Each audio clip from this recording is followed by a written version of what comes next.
everywhere we've been has been home because we have our family, but there's always been like this underlying feeling of this isn't ours.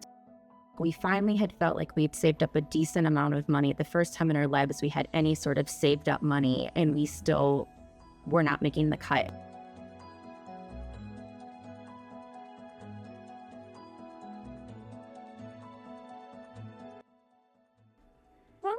Well, Kelsey and I met, we got together. Kelsey moved up here from Florida in 2012. So we've been living in Ypsilanti together for 14 years now. And we've lived in 6 different places. I did a little bit of the math. So we lived in a 3-bedroom, 2-bathroom apartment for like under $1,000. And then we decided to do the house thing, and we had moved in with my mom to like save up a little bit of money to get a house, and then the house thing didn't work out. So then we went back to an apartment, and then at that point is when I was like, oh my gosh, the market is crazy, because then we were living in a 2-bedroom, 2-bathroom apartment for almost $2,000. So almost doubled for a smaller space. Our son actually has a medical diagnosis, and it all happened at the same time. Life got crazy. No longer was making the money he was making. All of that money that we had saved up for house was now gone. We were really like worried about like, what are we going to do? How are we going to afford to live and have a safe, stable place for our children? For some people, maybe it's like, they like going from place to place, or they like moving or whatever. It's like, I did that as a child, and it was very upsetting and uprooting for me. And I never wanted to do that to my children. And so it was always really hard, and we had to move to a new place because I felt like, I'm doing to them what I had to endure. We had always paid our rent. There was no issues. They would give us Christmas presents. We had no idea that like all of a sudden we were going to be told like, you've got 30 days to go, and Right. I'm not renewing your lease. Rosaline was 3 months old at the time. So we had to move out, and then it was just within a year that we were able to move into the house on Browning Street. Mm-hmm. So it was 2 radical shifts, also around the time that COVID went on. So it may not resonate with our kids as much right now, but it was a really difficult time. We had known about Habitat. We never thought that we would be able to do it, but I had told my brother's family about it. There was a house that was being Habitat house on that. And I would walk past it when I'd like go on walks, and I'd be like, oh, like that's cool. They're like fixing that house up like from the ground up, We got to see them in real time as Habitat did what they do. And I remember being like, I wonder like how you would qualify for that. They did it, they made it work, and then I think that's what really gave us hope, is like, okay, we're in a similar situation as them, and they actually did it. This is our only option. We need to try to do this. I'll give Mom credit. She spearheaded the thing for sure. Yeah. Go.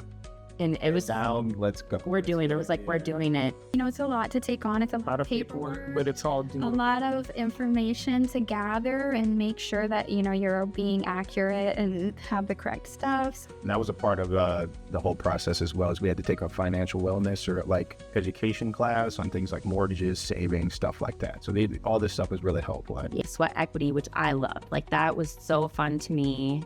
What goes into renovating these houses, and awesome to see all the volunteers coming out to help and working with them.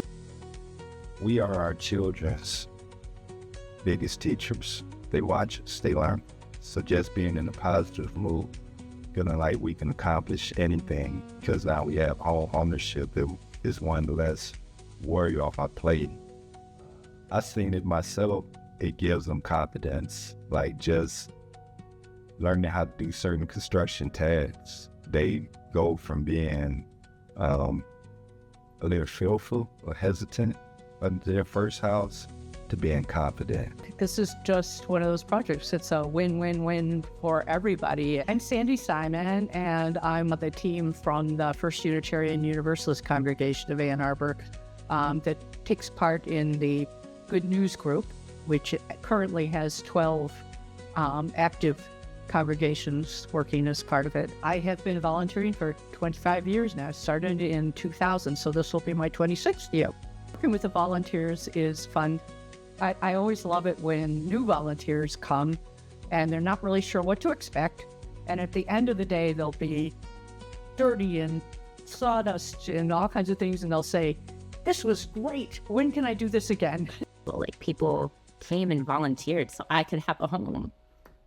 And we get to meet some of them to help on the house, but some of them we'll never meet. And so to be able to thank them and encourage them that what Habitat does is good for everyone, right? Not just us, not just the people who work there, but everyone in the community benefits from bettering your neighborhood. I think the first house I worked on was McKenna and Will's, the house that they ended up moving into, Hawthorne House. And I remember, they will send the text like, this is where you're going to be today. And so I'm like, all right, put it in Google Maps and drive over.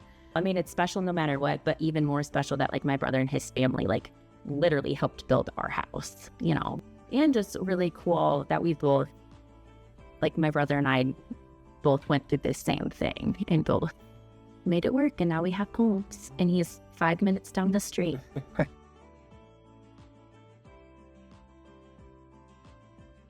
Being able to have Aaron's dad here and help take care of him, like we would never have been able to do that in another place.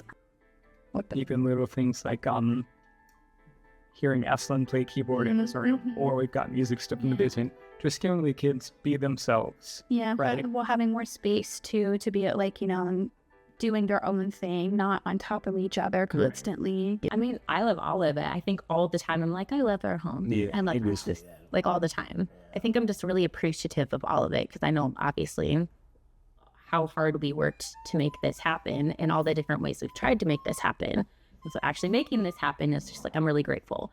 And so all the little things like being able to decorate our own space or put up pictures of our family and the kids and him taking care of the plants and our dog being crazy. Like I love all of it, honestly. Yeah, the media can make you think the world's a terrible place sometimes, right? But it's not that way. There's good people in the community. Yeah, and that's an awesome thing to be a part of. Maybe there's just like, it's like simple in a way. Like, I just want to be home and I want that to be the same home. But I think that could potentially be lost on people who haven't experienced something that's like home insecurity. Comfort and instability look different to different people. And I think it's easy for a lot of people to take comfort for granted.